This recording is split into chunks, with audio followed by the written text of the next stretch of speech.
Bismillahirrahmanirrahim. Yaitu Al-Imam Ad-Dhahabi membawakan pembahasan dosa besar ke-48, Al-Baghyu, ya, yaitu perbuatan melampaui batas atau perbuatan zalim atau berbuat kerusakan.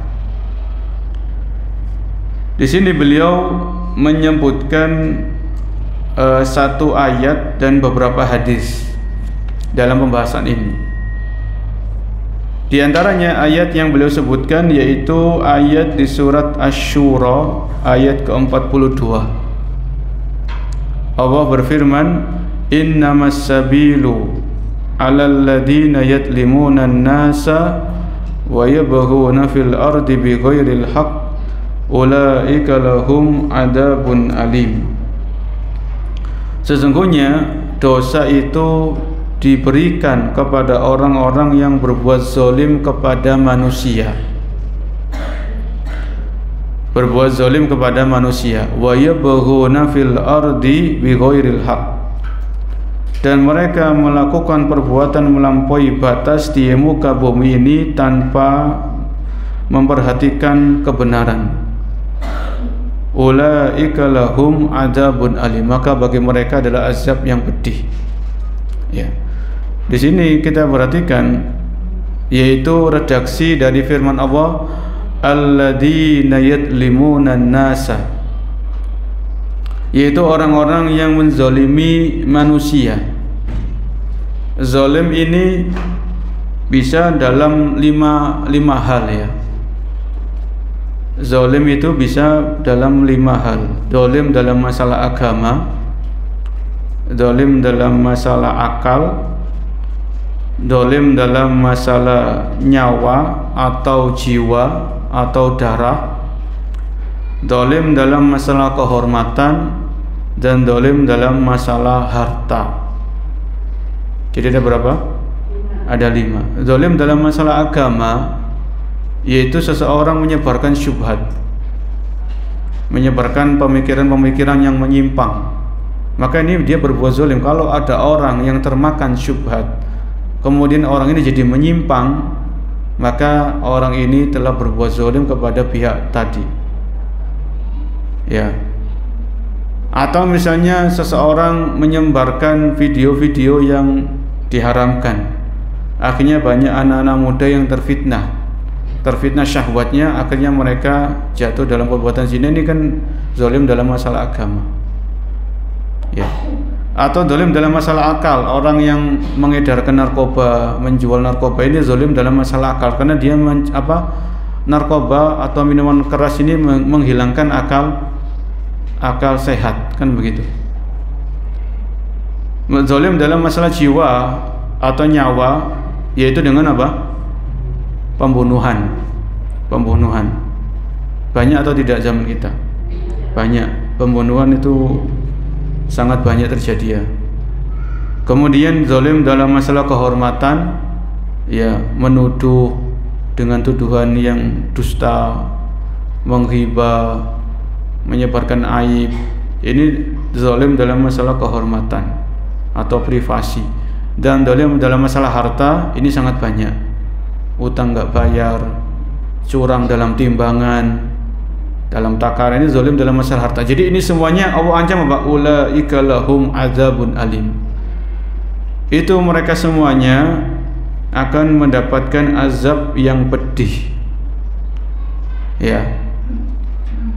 Jadi hati-hati dari segala macam bentuk kezaliman, karena orang-orang zalim ini diancam oleh Allah dengan azab yang pedih nanti di hari kiamat, di akhirat. Kemudian Al-Imam Ad-Dhahabi membawakan hadis Nabi SAW. Beliau bersabda, "Inna Allaha awha ilayya an tawadhu." Sesungguhnya Allah telah memberikan wahyu kepadaku agar kalian itu bersikap rendah hati atau tawadhu, hatta la yabghiya ahadun ala ahadin, sehingga salah seorang dari kalian tidak melampaui batas terhadap orang yang lain, terhadap pihak lain. Wala yakhara ahadun ala ahadin, dan tidak bersikap membanggakan diri antara satu dengan yang lain. Maka dalam hadis ini ya terdapat penjelasan dari Nabi SAW tentang pentingnya memiliki sikap atau memiliki sifat tawadhu atau rendah hati ya, rendah hati.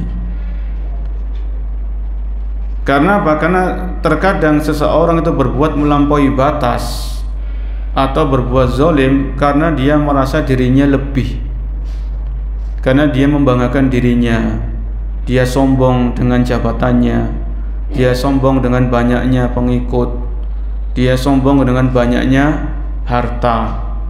Akhirnya dengan mudah dia apa? Berbuat semena-mena atau berbuat melampaui batas kepada kepada orang lain. Ya. Maka di sini walaupun orang itu punya fasilitas yang berbagai macam bentuknya, tetap kerendahan hati itu adalah akhlak yang mulia yang diajarkan dalam Islam. Ya, karena dengan rendah hati itu diharapkan akan mencegah seseorang untuk berbuat semena-mena, berbuat zalim atau berbuat melampaui batas terhadap pihak lain, ya, terhadap orang lain. Jadi ini maksud dari hadis ini dengan ya sebagaimana kalau kita perhatikan dalam sejarah kehidupan Nabi SAW, ketika beliau menaklukkan kota Mekah, itu kan beliau membiarkan orang-orang kafir itu bebas. Idhabu fa antum tulaqa, maka pergilah kalian bebas. Sesungguhnya Nabi kalau mau balas dendam kan bisa itu, karena beliau ketika awal-awal dakwah selama 13 tahun di Mekah itu dicaci maki, dihina, dituduh dengan tuduhan dusta, diancam dengan dibunuh. Ya, namun ketika keadaan sudah terbalik, Nabi SAW diberikan kemenangan oleh Allah Subhanahu Wa Taala, maka Nabi tidak dendam dengan orang-orang yang dahulu itu menghina dan mencaci maki beliau. Seandainya orang-orang tadi masuk Islam, maka Nabi mempersilahkan dan Nabi tidak dendam. Ya, ini bagaimana kerendahan hati atau ketawaduan dari Nabi Sallallahu Alaihi Wasallam. Kemudian dalam sebuah asar disebutkan, dalam sebuah asar, wa fi ba'dil asar law bagha jabalun ala jabalin la ja'alallahu al-baghi minhuma dakka.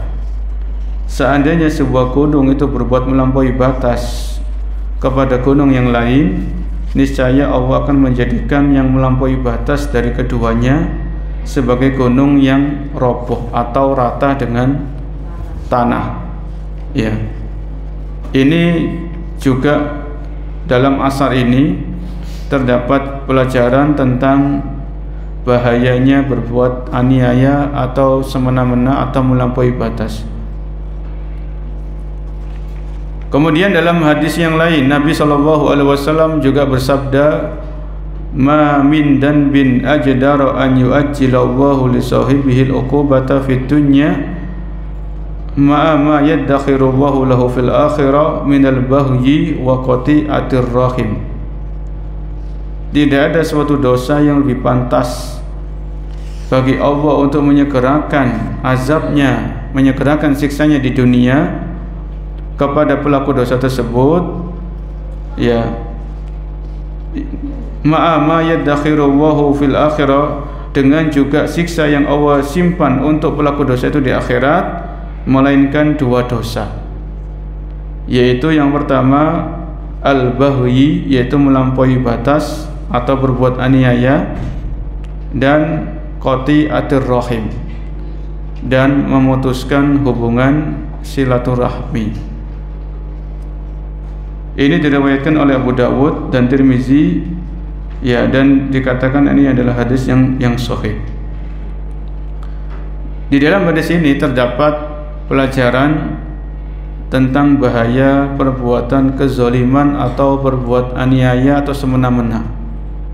Ya, misalnya kita dapat jabatan jadi ketua RT, ketua RW, kemudian kita berbuat semena-mena.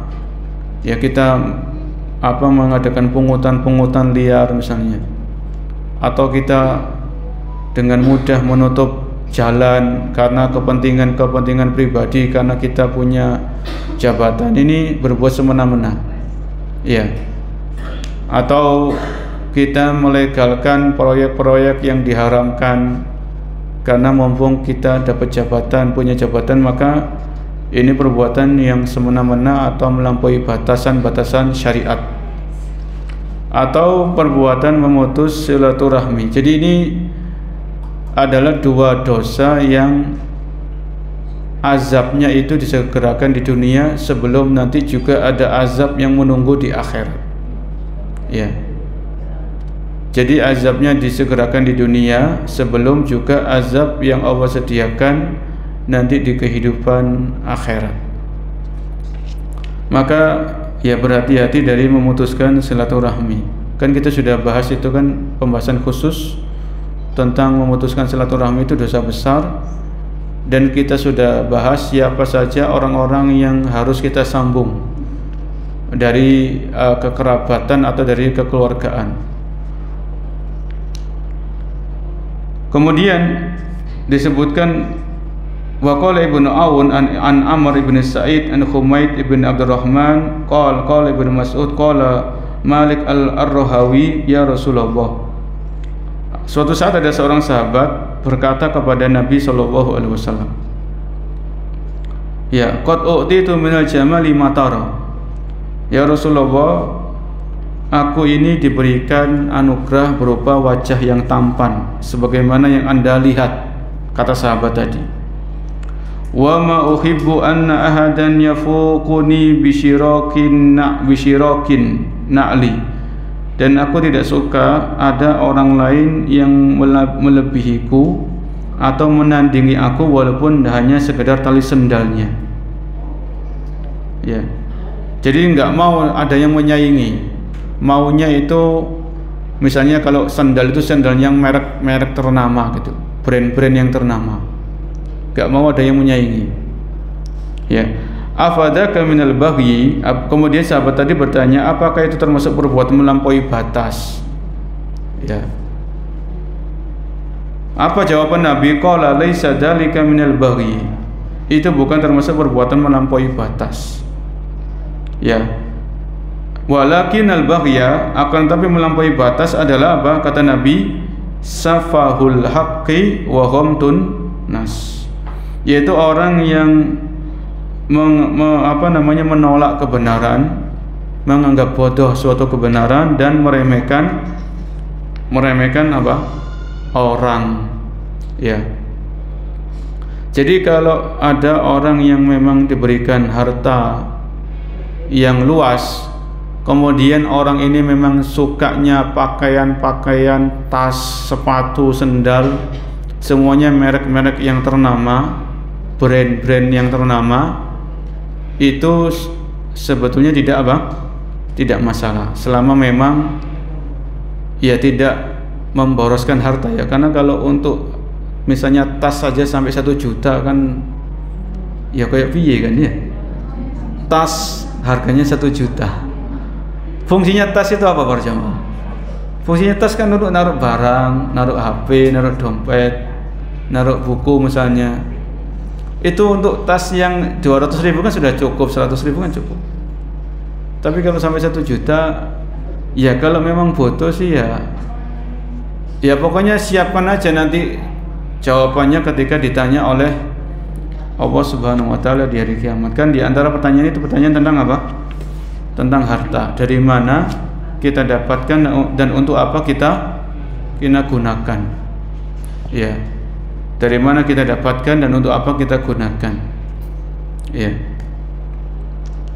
Kemudian Al-Imam Ad-Dhahabi mengatakan, yaitu waqad khasafallahu biqaruna li baghihi wa utuwi. Allah telah membenamkan Qarun karena sikapnya yang melampaui batas dan sombong. Ya, makanya ada istilah harta apa? Harta Qarun, harta karun dan harta Qarun itu. Ya, dapat harta karun gitu. Karena ini Allah tenggelamkan Qarun disebabkan karena kesombongannya. Orang punya fulus, punya harta, tapi sombong. Innama utituhu ala ilmin indi. Aku mendapatkan harta ini karena aku orang yang berilmu, kata Qarun. Ya. Jadi Qarun ini dia mengingkari karunia Allah Subhanahu wa taala kepada Qarun ini. Dia menisbatkan kekayaan itu kepada siapa? Kepada dirinya sendiri. Kalau bahasa kita kan ya wajar, saya kaya, saya orangnya pinter, saya orangnya ulet, saya kerja keras, saya banyak relasi, banyak banyak teman. Wah, ini hati-hati seperti itu. Ya, ini hati-hati, jangan sampai kita bertingkah laku atau berucap sebagaimana ucapan dan tingkah lakunya Qarun. Sandarkan semua kenikmatan itu kepada zat yang memberikan nikmat, yaitu kepada Allah Subhanahu wa taala.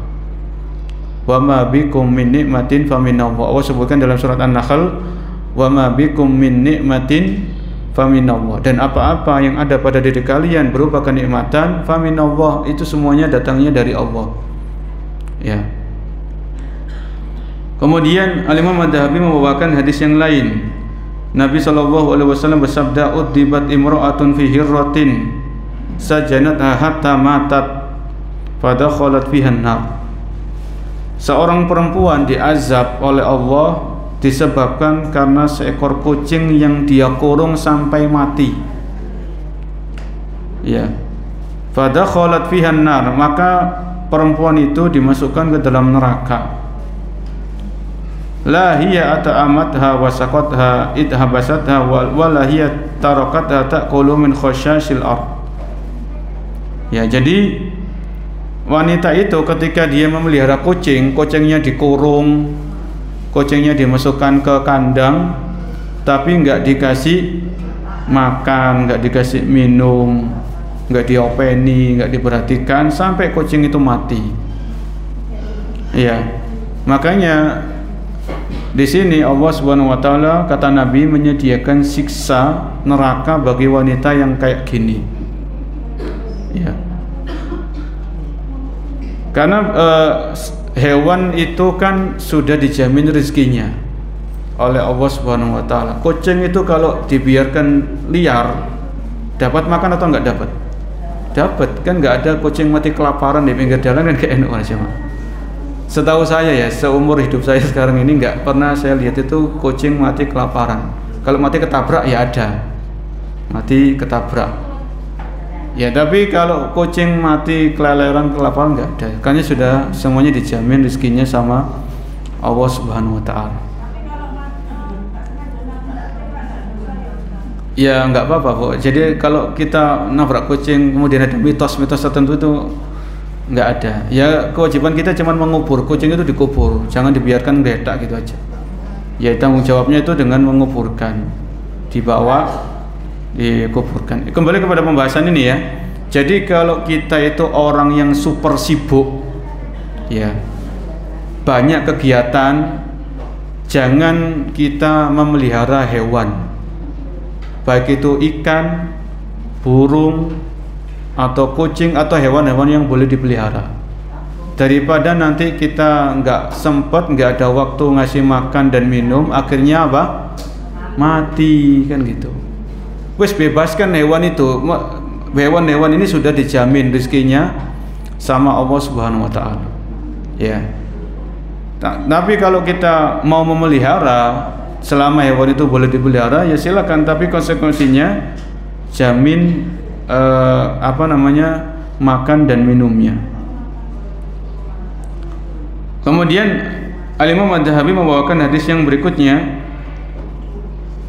atau perkataan Ibnu Umar ya. Ibnu Umar radhiyallahu anhuma, Abdullah bin Umar radhiyallahu anhu mengatakan, la'ana Rasulullah sallallahu alaihi wasallam man ittakhadha syai'an fihi ruhu gharadun. Rasulullah sallallahu alaihi wasallam melaknat orang yang menjadikan sesuatu yang bernyawa sebagai sasaran bidikan atau pembunuhan. Ya. Hadis ini riwayat Bukhari dan Muslim. Ya. Jadi ini kalau kita perhatikan hadis ini, kalau orang itu suka main panahan atau suka main ketapel, kemudian dia memanah burung, jadikan sasaran, kena burung itu mati, dibiarkan gitu saja, ini dilarang. Jadi ini dosa besar. La'ana, Rasulullah melaknat, ini dosa besar. Kecuali kalau kita memanah burung, kita ketapel, mati, kemudian kita makan. Jadi sebelum kita melesatkan anak panah baca bismillah, atau sebelum mengantungkan ketapelnya baca bismillah, kena burung itu jatuh, burungnya mati, kita makan nggak apa-apa. Tapi kalau cuma dibiarkan, ini apa?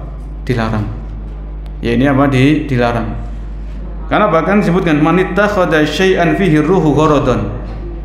Ya. Nabi SAW melaknat orang yang menjadikan sesuatu yang bernyawa sebagai sasaran bidikan untuk pembunuhan. Ya. Kalau membidik kelinci diburu, kalau untuk dimakan nggak apa-apa, tapi kalau nggak dimakan cuma dibiarkan gitu saja untuk ketangkasan, ya ini yang dikhawatirkan termasuk dari hadis ini, yaitu dilaknat oleh Nabi SAW. Dan ini menunjukkan ini adalah dosa besar. Ya kalau memang di dalam Islam ada hewan-hewan yang boleh dibunuh kan ada, beda lagi pembahasannya ya. Jadi kalau ada hewan-hewan yang itu memang dibolehkan atau diperintahkan dibunuh, ini beda lagi pembahasan. Ya. Kemudian Al-Imam Adz-Dzahabi membawakan perkataan Abu Mas'ud. Beliau mengatakan kuntu adribu hulaman li bisaut. Aku pernah memukul budakku dengan pecut. Ya. Fasami'tu sautan min khalfi, kata Abu Mas'ud, aku mendengarkan suara di belakangku. Ya. Suara itu mengatakan i'lam Aba Mas'ud falam afhamis sauta minal ghadab. Jadi Abu Mas'ud ini modelnya dia itu marah, emosi, meluap, budaknya itu dipecuti. Ya. Saking marahnya, orang yang bersuara di belakangnya itu enggak diperhatikan, padahal itu Nabi yang berkata-kata itu Nabi, tapi enggak karena saking emosi tadi ya. Makanya falam afhamis sauta minal ghadab, aku enggak terlalu pedulikan suara tadi karena saking emosinya. Falamma dana minni, ketika suara itu semakin dekat, idza huwa Rasulullah sallallahu alaihi wasallam, maka ternyata sumber suara itu adalah Nabi sallallahu alaihi wasallam. Fa idza huwa yaqul, maka Nabi itu bersabda kepadaku, innallaha aqdaru alaika minka alaihi, sesungguhnya Allah lebih maha kuasa daripada dirimu terhadap budakmu tadi. Ya. Fakultu, kemudian Abu Mas'ud pun mengatakan, la adribu li mamlukan ba'dahu, maka sejak itu aku tidak pernah lagi memukul budakku sama sekali. Ya. Jadi di sini kalau kita perhatikan di sini kan biasanya majikan seorang tuan itu kan rawan berbuat apa? Berbuat melampaui batas, semena-mena. Karena kan saya majikan, saya kan bos, saya kan pimpinan. Akhirnya dengan jabatannya, posisinya tadi rawan berbuat aniaya. Kayak kisah ini Abu Mas'ud, karena saking emosinya dia memecuti budaknya tadi. Ya. Oleh karena disebutkan dalam sebuah ungkapan ya, al-ghadabu awwaluhul junun wa akhiruhun nadam. Emosi kalau diluapkan itu seperti orang gila, emosi itu kalau dituruti bisa menjadikan seseorang berbuat seperti orang gila. Dan akhir dari emosi itu penyesalan. Akhir dari sebuah emosi itu penyesalan. Kan penyesalan pasti di belakang, nggak mungkin di tengah, apalagi di depan kan gitu. Nggak ada menyesal di depan, nggak ada. Dalam sejarah kehidupan manusia nggak ada menyesal di depan, adanya di belakang. Ya, maka di sini ya perlu ya, kalau kita punya anak, anak kita berbuat ulah, mungkin nakal, ya jangan sampai kita berbuat aniaya, berbuat semena-mena atau berbuat melampaui batas. Ya dinasihati, anak nakal dinasihati, dituturi kalau orang Jawa. Ya, dimotivasi dengan kata-kata yang baik.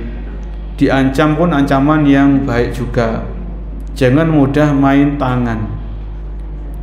Kalau kita punya murid, tapi sekarang kan di sekolah kan nggak boleh kekerasan terhadap murid ya. Keras dikit dilaporkan. Ya, kalau dulu zaman kita mungkin masih kecil kan, penghapus itu gampang terbang biasanya. Iya. Ya, apa hukum berdiri di depan, kadang bawa gurunya bawa, itu masih boleh zaman kita. Dan generasinya kuat-kuat insya Allah seperti kita gitu. Nah sekarang di sekolah nggak boleh kekerasan, nggak tahu nih generasi ini bagaimana nih kedepannya, kita nggak tahu Allah. Iya. Apakah generasi yang kuat atau generasi yang apa? Rapuh. Karena keras sedikit lapor, keras sedikit lapor. Ya kalau kerasnya itu dalam hal yang untuk mendidik dan tidak ada mencederai misalnya suruh berdiri di depan setengah jam, itu kan paling ya pegel gitu aja kan. Tapi Allah alam ya, mungkin pembuat kebijakan ini sudah dibahas, digodok sehingga nggak boleh ini nggak boleh itu, ya Allah alam ya. Intinya di sini kalau kita punya jabatan, kedudukan, posisi, ya jangan sampai jabatan itu kita gunakan untuk berbuat semena-mena. Ya, kita punya pembantu misalnya, pembantu ini beda dengan budak. Ya, pembantu itu pekerja, budak itu harta, budak itu bisa dijual belikan. Kan kita nggak bisa pembantu kita jual belikan, nggak boleh. Pembantu ini dia bekerja, dia cari nafkah. Ya, dia ingin menyambung hidupnya karena nggak ada pekerjaan lain misalnya. Jadi jangan semena-mena, waktunya gajian ya gajian.